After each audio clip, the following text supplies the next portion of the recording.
اور طہارت و پاکیزگی کا یہ عالم تھا۔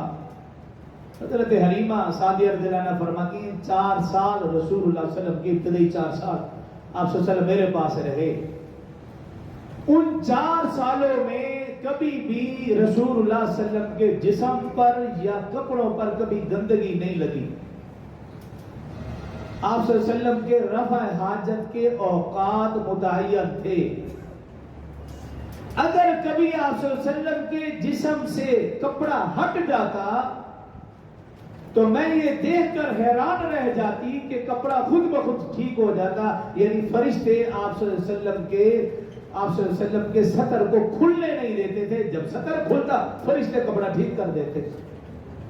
اور فرماتی ہے اگر کبھی سطر کھلتا آپ صلی اللہ علیہ وسلم بے چین بے سکون ہو جاتے تھے جب تک آپ کے کپڑے کو ٹھیک نہ کر دیا جاتا۔ یہ رسول اللہ صلی اللہ علیہ وسلم کی بچپن کی عادت مبارکہ تھی۔